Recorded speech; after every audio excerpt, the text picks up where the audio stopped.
All right, hey everybody, back with another interesting topic for you today. This one fresh right off the press, came out today. This is the day we got it, figured it out from Mopar Insiders. But Frank B. Rhodes Jr. proposed a bold new path for Chrysler and Dodge. He wants to buy them. He put in a proposal to Stellantis. He wants to buy out. There's a video here where you can watch it and you can see it on here, and he's going to hit some key points in here. And here he is, and he's going to go through and explain some stuff. Like I said, you're welcome to watch this. It's a good video. He's talking about the history, the museum, the setup, and what Chrysler's done for him. And he is proposing to actually buy it. He wants to take it over. He is a great-grandson of Chrysler Corporation founder Walter P. Chrysler and put forward a detailed proposal to Stellantis CEO Carlos Tavares regarding the future of Chrysler and Dodge brands. The proposal aimed at revitalizing and redefining these iconic brands forces on addressing the concerns of loyal customers while navigating the challenges of the evolving automotive landscape. And I read this whole thing. I also have the proposal, which we're going to go through for you. But basically, in a nutshell, what he wants to do is he wants to buy it back. He wants to buy it. He wants to take it over. He begins his proposal by acknowledging the current shift in Stellantis strategy towards electric vehicles. We understand the importance of embracing this technology, but he also states we must not lose sight of the heritage and unique appeal of Chrysler and Dodge have defining these brands for decades. Now remember, Chrysler has been Chrysler. Fancy, luxurious cars, minivans, and we also have to understand that Dodge has always been synonymous with power, okay? Chargers and Challengers and Vipers and, just awesome, powerful, adrenaline rush vehicles. They're not that today. Stellantis has made sure that it is not that today. And he's pissed. This guy's pissed, okay? A core aspect of Rhodes' proposal is the emphasis on maintaining distinctiveness of Chrysler and Dodge brands while integrating new technologies. Our vision, the new Chrysler Dodge LLC, to strike a balance between innovation and tradition. But it's interesting that he has no interest in Ram and Jeep, and we don't think that Stellantis would sell Ram and Jeep. It's the only company keeping them afloat. But Dodge and Chrysler is doing nothing for them right now. Dodge has got one car left coming out, or I think it's got one. It's got the Hornet, and I don't even know what the other one is, if there's even two left. Chrysler's got the Pacifica. It's the only two vehicles under these brands, and this guy's fed up. He's pissed off about it. So he's putting in a proposal to actually try to buy them. Now, we don't know what Stellantis will do, but here it is. Here is the actual proposal, and it was written yesterday, okay? Pretty quick here.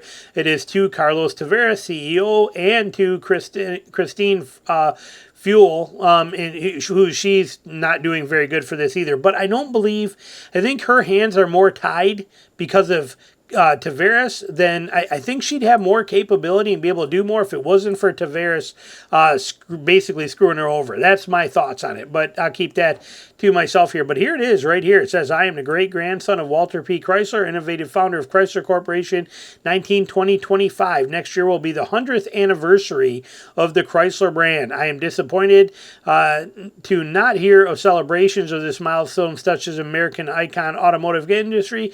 Your experience being from France and Renault PSA and being from Portugal did not allow you full measure of American traditions and brand loyalty. Our Chrysler brand is an American market, as you for yourself admitted last week. So we're not going to read this whole thing. You can. And I'm going to pause in here, but I did read the whole entire thing. And he's going on to talk about what Carlos Tavares has done, how he's ruined it. He's talked about how Chrysler, what it was, what it stood for, how long it's been. It's been a brand ambassador. He's been a brand ambassador for Chrysler for 45 years. It's 17 pages long, this whole thing. So like I said, I'm not going through it all. You can. I'm kind of giving you even the option to get the highlights right here and read it. Even the Walter P. Chrysler Museum, which was amazing. And they've, Stellantis turned it into they turned it into offices for, I don't remember which one it was. One of them they turned it into offices for. So he goes on in here. Here's the inside of that museum that was there. Alfa Romero offices are what they turned it into.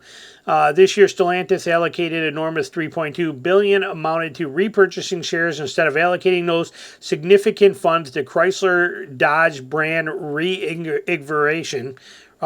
bringing it back to life. So, like I said, bad news here. They're talking about how all these other brands are doing. Fiat only sold 605 cars in the USA in 2023.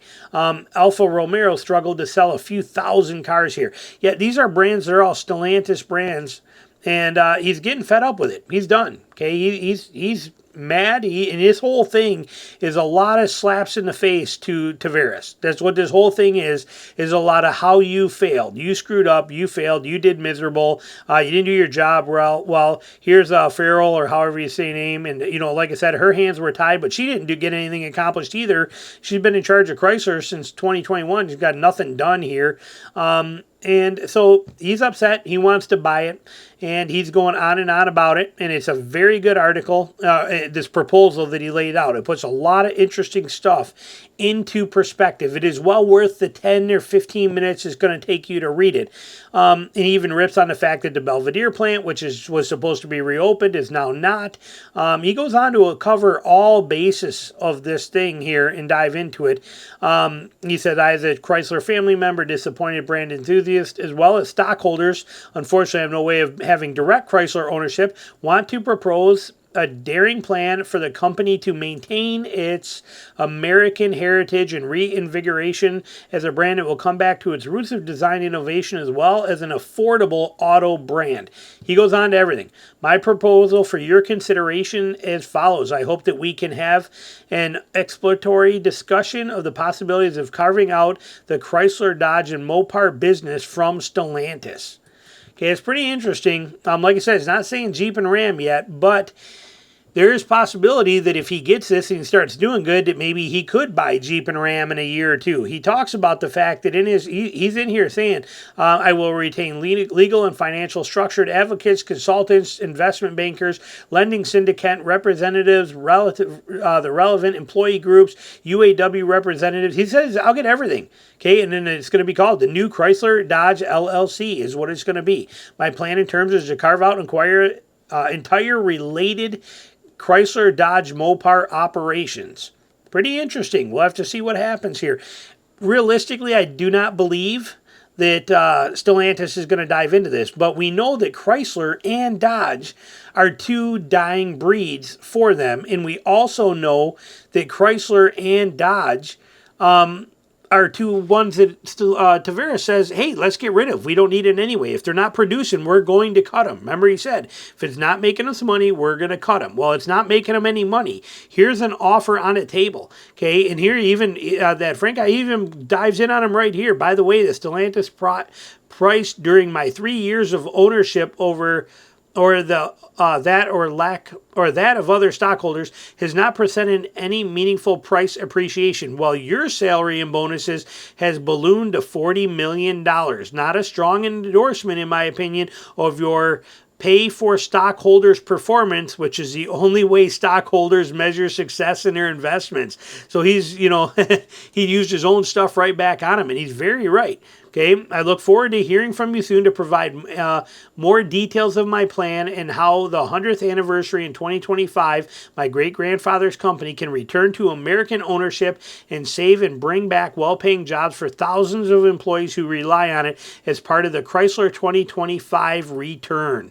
Okay, Frank B. Rhodes Jr. on behalf of the new Chrysler Dodge LLC.